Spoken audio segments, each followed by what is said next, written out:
Good morning एचएचएफ। आज एक मस्त वीडियो करेंगे।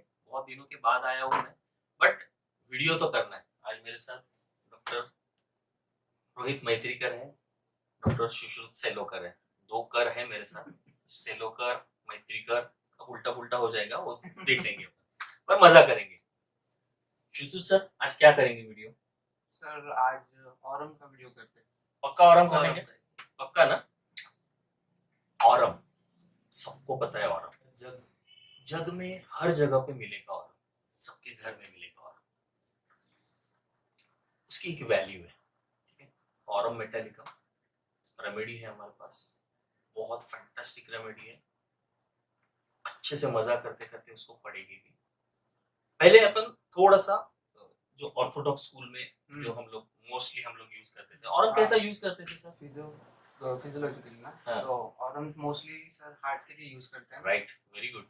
आप किस लिए देते थे? जो भी डिजेनरेटिव चेंजेस है या फिर डिसीजेस है, सिफिलिटिक डिसीजेस है, डिस्ट्रक्शन, सिफिलिस, ये सारी चीजों के लिए देते थे ना। मतलब पर्टिकुलरली ऑरम का जो मेन एक्शन है वो हार्ट पे है, यानी दिल वाली रेमेडी, ठीक है। सेकंड बोन पे है, मतलब स्ट्रॉन्ग रेमेडी है।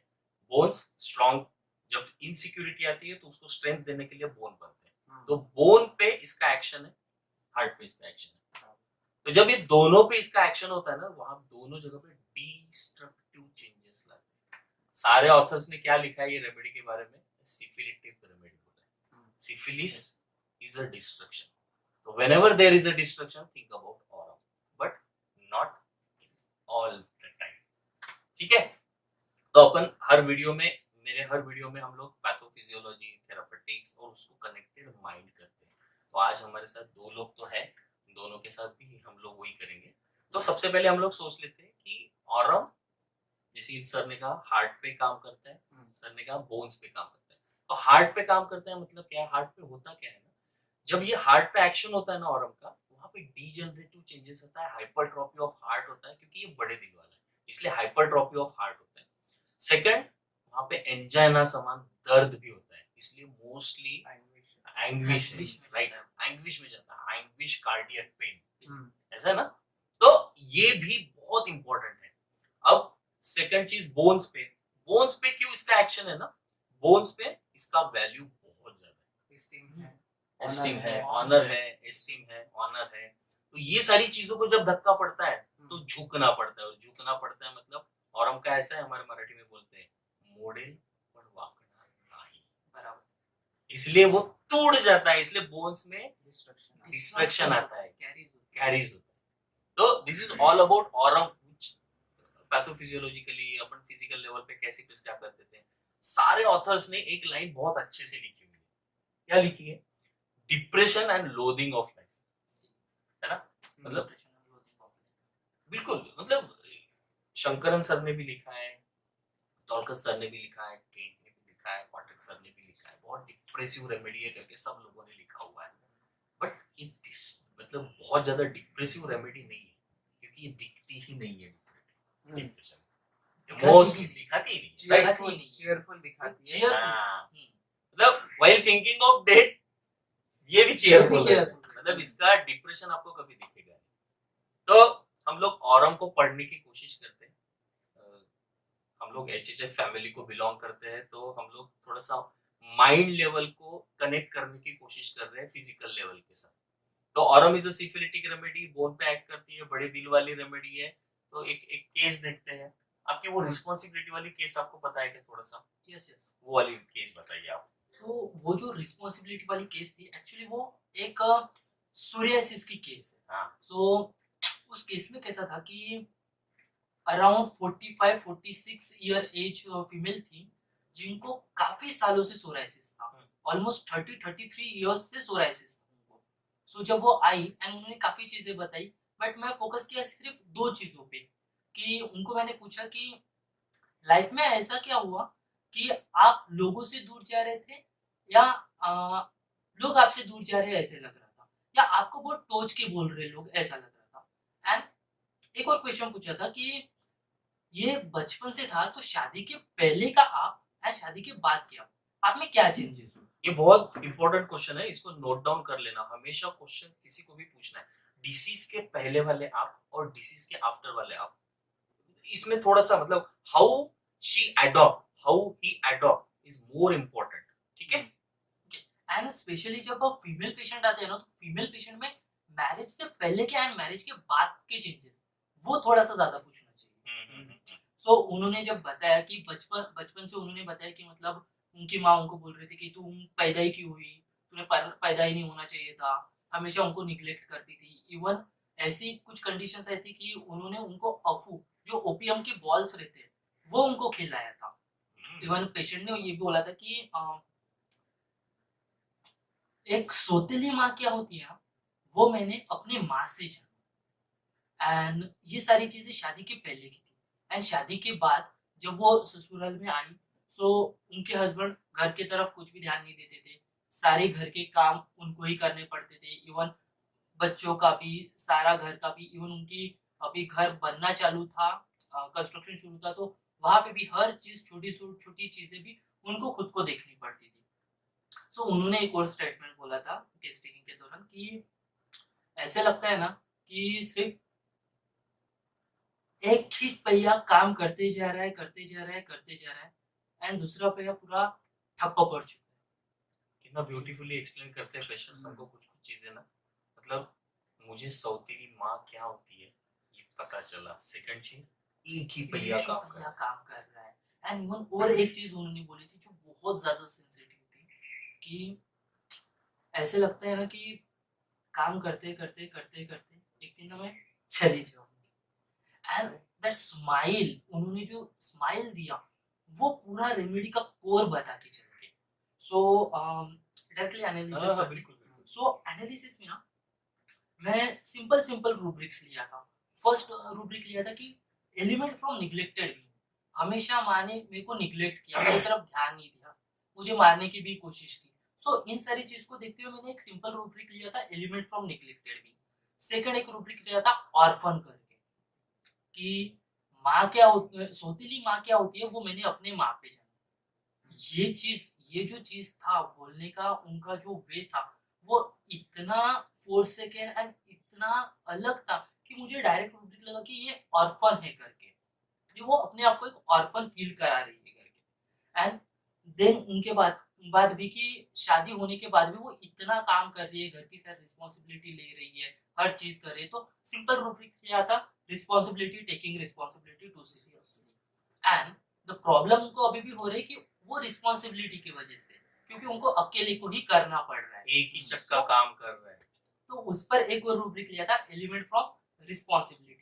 एंड जो उन्होंने लास्ट में एक चीज बोली थी कि ये करते करते एक दिन ना मैं चली जाऊंगी, एंड वो स्माइल, उस पर से एक बहुत प्यारा रूब्रिक था वो उठाया था, cheerful while thinking of death. ये ऑरम हमेशा आपको चीयरफुल दिखेगा व्हाइल थिंकिंग ऑफ डेथ। आपको कभी समझेगा नहीं, वो स्पॉन्टेनियसली फटाक से, अरे अभी तो मेरे साथ हंसता रहा था, मस्त खेल रहा था, मजा कर रहा था, और दूसरे दिन सुसाइड कर चीयरफुल लेगा। रहते हैं बहुत ज्यादा और हम के उनको मतलब वहां से पकड़ना अपने लिए बहुत ज्यादा मुश्किल होता है, लेकिन अपन ने पकड़ा नहीं तो मतलब वो डायरेक्ट सुसाइडल में सुसाइड ही पे जाते। चलता, जो उसके अंदर का जो डिप्रेशन है वो बाहर नहीं दिखाता, वो बाहर दिखाते तो चीयरफुल इसमें दिखाता है कि मैं बहुत खुश हूँ, ये दिखाता है। और ये दिखाने के पीछे का रीजन औरम का ये है क्योंकि aurum people are highly moralistic, principled और वेरी ऑर्थोडॉक्स ऑल्सो। मतलब इतने प्रिंसिपल्ड वाले लोग रहते हैं कि फिर भी आपको कि नहीं, मतलब मॉरल एकदम उनके ये रहेंगे, किसी को तकलीफ नहीं देना है। क्योंकि हमारे पास एक रूब्रिक है, anxiety of concern as if guilty of crime, है ना। उसको हमेशा ये रखते रहता है कि यार मेरे साथ से कुछ गलत ना हो जाए। Most of the time Aurum इसी तरीके से हमारे पास अलग अलग फेजेस में आता है। एक मतलब ऑरम के लिए उसका value is more important. he suffers from feeling of not being able to become perfect enough to really be valuable. Whenever he feels कि मैं valuable नहीं है, he will suffer more. And that was the down phase of, और worthless feeling ज्यादा होती है, worthless feeling ज्यादा होती है। तो मोस्टली हम लोग ऑरम को इसी तरीके से समझने की कोशिश करते हैं। एक और केस था मेरे पास, एक छोटी बच्ची का केस था, that was an acute emergency. मुझे फोन आया कि सर आप क्लिनिक में हो क्या? मैं बोला हाँ हूँ। तो सर बोले बहुत ज्यादा रश तो नहीं है? मैं बोला है क्या हुआ वो तो बताओ। सर बोले बेटी को बहुत ज्यादा अस्थमेटिक अटैक आ रहा है। तो मैंने बोला ठीक है आप उनको जल्दी से लेके आ जाओ। तो वो लड़की आई, क्लिनिक के अंदर आई एंड ऐसे खुद को कंट्रोल कर करके कैसी तो भी वो सांसें ले रही थी और रो भी रही थी। ऐसी ऐसी ऐसी कन्वल्शन है कि क्या है मुझे भी नहीं समझ में आ रहा था, वो अस्थमेटिक अटैक ही था। तो मैंने उसको पूछा कि बेटा क्या हुआ? तो बोले उससे बात करना ही नहीं हो रहा था। शी वाज जस्ट लाइक, मतलब बात नहीं निकल रही थी बट एक्सप्रेशन मुझे समझ रहा था कि अरे यार ये बहुत पेन में है। तो मैंने उसको पूछा कि ये कब से हो रहा है? तो बोले ये सुबह से हो रहा है और वो मेरे पास रात में आई।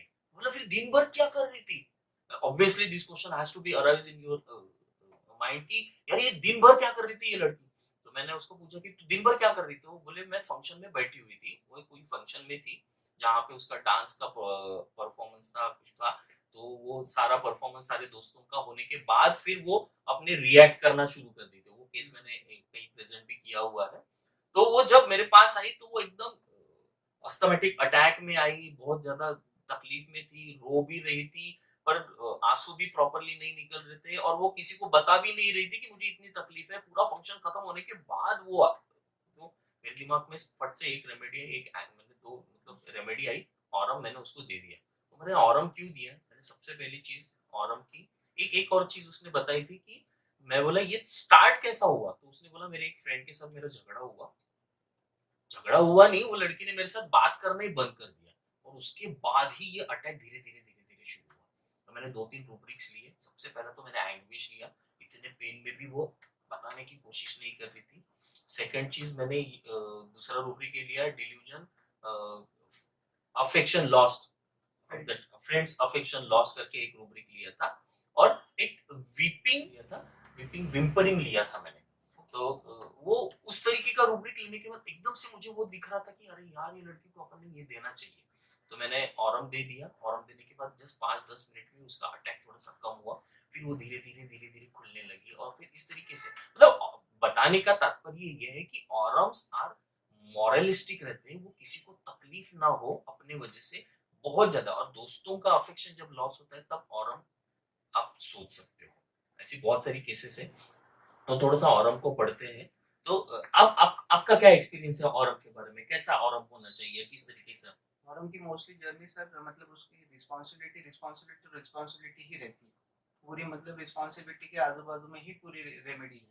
हाँ। ठीक है, रिस्पॉन्सिबिलिटी मतलब मोस्टली शंकरन सर और बाकी के बहुत सारे ऑथर ने बताया कि ये घर का बड़ा बच्चा होता है। हाँ। मतलब after the death of his father इस पे जो रिस्पॉन्सिबिलिटी आती है उसके बाद में वो रिस्पॉन्सिबिलिटी मतलब कंधे पे ले लेता है और उसके कारण उसको एलिमेंट्स आना शुरू हो जाते हैं। मतलब ओवर रिस्पांसिबिलिटी हाँ। लेने वाला बंदा है। मतलब ये कार्सिनोसिन के भी रिस्पॉन्सिबिलिटी के इसमें कार्सिनोसिन के आसपास में ही जाता है क्योंकि एलिमेंट फ्रॉम रिस्पॉन्सिबिलिटी दोनों में भी है, कार्सिनोसिन में भी है और ऑरम में भी है। राइट लेकिन ये वर्थलेस में जाता है, हाँ। इल्यूजन वर्थलेस, क्योंकि ये हाँ। कुछ मतलब करता तो बहुत है लेकिन इसको खुद को लगता है कि ये कर नहीं पा रहा। हाँ। ठीक है, ये है सैडनेस इम्पोर्टेंसी विद, राइट। ये रूब्रिक में आता है। तो ये इसको लगता है कि ये कर नहीं पाता है। ठीक है, तो उसके बाद में ये सुसाइडल डिस्पोजिशन में जाता है मोस्टली। लास्ट एंड पोर्शन इसका मोस्टली सुसाइडल ही है। ठीक है, और एंग्विश है, जैसे कि रूब्रिक्स है mostly anguish, self destruction leading to death desire. Right. ऐसे ही रूब्रिक्स है मोस्टली, डेथ वाले ही रूब्रिक्स है इसके लास्ट एंड तक। तो सभी ऑथर्स ने वैसे भी उसके बारे में यही लिखा हुआ है कि और कार्सिनोसिन के साथ में अगर इसका कंपेयर करना है तो कार्सिनोसिन जैसे है अपना, तो कार्सिनोसिन कैसे है, pleasing desire to please other, right, element from domination में है। राइट। ठीक है, लेकिन ऑरम वैसा नहीं है। ऑरम कैसा है, ऑनरेबल है। ठीक है, इगोइस्टिक है, राइट। सेल्फ एस्टीम ज्यादा है बहुत। ठीक है, तो अपन इजीली डिफरेंशिएट कर सकते हैं। Right right right. लेकिन ऑरम के साथ में एक बहुत पास में रेमेडीज आती है जैसे कि ऑरम और नाइट्रोनेटम। हाँ, that was the very close remedy. ये तीन रेमेडी जो है कार्सिनोसिन, ऑरम और नाइट्रोनेटम और ऑरम, ये तीनों भी एलिमेंट फ्रॉम रिस्पांसिबिलिटीज में है। ठीक है, लेकिन अगर डिफरेंस करते हैं अपन ऑरम और नाइट्रोनेटम का, तो ऑरम और नाइट्रोनेटम ऐसी रेमेडी है कि अनयूजुअल रिस्पांसिबिलिटी, मतलब जितनी चाहिए उससे भी ज्यादा, मतलब जहाँ जरूरत नहीं वहाँ पे भी रिस्पांसिबिलिटी ले ली। Right right. ठीक है, वो एंटिक्स प्लेइंग में भी है, हाँ हाँ हाँ हाँ ठीक है। और ऑरम नेट्रोनेटम जो रेमेडी है वो सेल्फिश है, ओके ठीक है, लेकिन ऑरम सेल्फिश में नहीं है, ठीक है। भले ही वो ऑनरेबल है, दोनों भी सेम सेम है, ऑनरेबल है, इगोइस्टिक है, बाकी की बहुत सारी चीजें है, लेकिन अटैचमेंट जो है ऑरम और नेट्रोनेटम की ये ज्यादा है, क्योंकि उसमें मोर कंटेंट है, ठीक है। तो ऑरम और नेट्रोनेटम का अटैचमेंट ज्यादा है मोस्टली मदर के साथ। ओके। तो मोस्टली मतलब इस तरीके से ऑरम का अपन एक छोटा सा मतलब शॉर्ट में इसका जर्नी भी हो गया है कि एकदम ऐश करने वाला, मस्त अच्छा रहने वाला, प्रॉपरली मतलब मॉरलिस्टिक पर्सन हाँ धीरे धीरे धीरे धीरे डेथ की तरफ जाएगा। हाँ एंड इसका अगर कंसर्न एडोप्टेशन और रिएक्शन अपन देखते हैं ना, हाँ। तो इसका कंसर्न पूरा जो है उसके सेल्फ एस्टीम के साथ में इट्स अ attach वेरी रहता है। Egoistic remedy. Hmm, Aurum is very egoistic remedy. जब उसका ईगो टूटता है तभी उसके बोन्स भी टूटते हैं। तो इसलिए वो self esteem is more Self-esteem is important more for, important. और उसका सेल्फ एस्टीम इतना ज्यादा रहता है कि वो खुद का ही कंपटीशन खुद के साथ खुद के रहता है। साथ he is contemptuous contemptuous self self one self मतलब खुद के लिए ही कंटेम्पचुअस है। सो वही चीज उसके एडॉप्टेशन में भी दिखती है कि सेल्फ क्रिटिसिज्म उसमें बहुत ज्यादा आता है। कंटेम्प धीरे-धीरे करेगा खुद को ही blame सुधारते करेगा। जाएगा, खुद को ही क्रिटिसाइज करते जाएगा, एंड वही चीज उसका डिस्ट्रक्शन की तरफ जाती है। फिर इस वजह से वो सेल्फ डिस्ट्रक्शन में बाद में जाता है। मतलब उसका इसके कंसर्न हो reaction गया वैसे जाते हैं। सेल्फ एस्टीम, हम्म, उसका एडॉप्टेशन हुआ सेल्फ Self क्रिटिसिज्म, criticism, और उसका Reaction रिएक्शन जो है वो self Self self destruction. Destruction. मतलब it's an very destructive remedy. मतलब ऑरम को हम लोगों ने बहुत रिस्पॉन्सिबिलिटी हाँ। में भी देखा है, बहुत ज्यादा प्यार करने वाली भी रेमेडी देखा है, बड़े दिल वाली रेमेडी देखा है, बिनोवलेंट में भी देखा है, Ambitious है। एम्बिशियस है। बहुत है। मतलब एम्बिशन किसी को दिखाने के लिए नहीं है, हाँ, वो खुद के खुद साथ। के साथ है। मतलब के साथ है, मतलब खुद को ही प्रूव करना है। और यही अगर वो अपनी लेवल को क्रॉस नहीं कर सकता, खुद के कंपटीशन को खुद के ऊपर नहीं लेके जा सकता, तब उसका डाउनफॉल शुरू होता है और उसको वर्थलेस फीलिंग आती है। ऑरम का एक अलग साइड भी है। जब ऑरम की नहीं, मोस्ट ऑफ द टाइम आपको मॉरलिस्टिक ये सारी सारी चीजें, जब उसकी ये मॉरल सारी चीजें बाजू में हो जाती है ना, ऑरम क्रूएल भी होता है, ऑरम वायलेंट भी होता है। ऑरम ऐसे रूब्रिक में है कि जिसमें hatred of a person who offended him पकड़ के रखता है, इंसेनिटी विद टैसिटेनिटी। बात नहीं करेगा, कुछ नहीं करेगा, चुप रहेगा, लेकिन इंसेन होगा, किसी को समझेगा भी नहीं, बिना बात करे भी इंसेन होगा। ब्रूटल है, एंटी सोशल एक्टिविटीज में भी ऑरम जाएगा, but that was the destructive phase of Aurum. तो ऑरम मोस्टली आखिरी फेज में सुसाइड करेगा या फिर इस तरीके का डिस्ट्रक्टिव फेज में जाने के चांसेस ज्यादा है। तो ऑरम का बहुत सारे ऑरम्स आपको कहीं ना कहीं रोज डेली मतलब डेली आपके पास इसमें आएंगे, मिलेगी। क्योंकि ऑरम हर एक के घर में भी है, क्योंकि दिल वाले हैं, थोड़ा सा मजा हर करने कोई वाले ऑरम हैं, को रखना भी चाहता है, क्योंकि उसका एक वैल्यू है ना। जिसके पास जितना गोल्ड, वो बड़े बड़े गोल्ड लगा के घूमने वाले लोग हैं ना, एक वैल्यू दिखती है। तो ये सारा ऑरम है। ऑरम का एक शेड आपको बताने की कोशिश करता हूँ मैं। एक ऑरम मेरे पास ऐसा था कि जिसको कि नहीं चेस्ट पेन हो रहा था, and that was an intense pen. उसको समझ गया था कि कुछ तो भी गड़बड़ है, और उसने सिर्फ घर वालों को बोला कि शांत रहो, मैं जाता हूँ, सोता हूँ, शांत रहे। मतलब एक रूब्रिक है उसका, डिजायर्स टू बी अलोन। जब भी दर्द रहता है ना, तो शांति चाहिए उसको, और एकदम अलोन अकेला रहने की कोशिश करता है। ऑरम को हमेशा ऐसा लगता है कि यार मेरे हाथों से कुछ ऐसी गलती हो गई है जिसको कोई भी माफ नहीं कर सकता। ये हमेशा ऑरम खाते रहता है अनपार्डनेबल sin। तो इस तरीके के भी ऑरम रहते हैं। ऑरम बहुत हंसता खेलता हुआ भी आपको मिलेगा, डिस्ट्रक्टिव भी मिलेगा, वन हाउस बिजनेसमैन भी मिलेगा, और बहुत बार आपको वो anguish with leading to self destruction.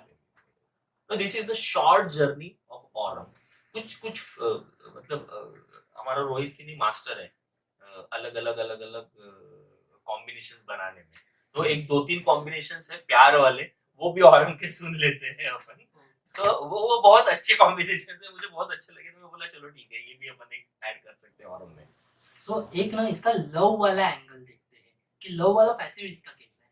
ये जो ऑरम बंदे प्यार करते हैं ना, ये बहुत बहुत दिल से प्यार करते हैं, बट ये प्यार इतना प्यार करते हैं कि इनके साथ अगर कोई चीज होती है, कोई बुरी भी चीज होती है, तो भी ये किसी को बताते नहीं है, एंड वो चीज इनको बहुत ज्यादा सफर कराती है। सो ये रिजर्व है, ठीक है।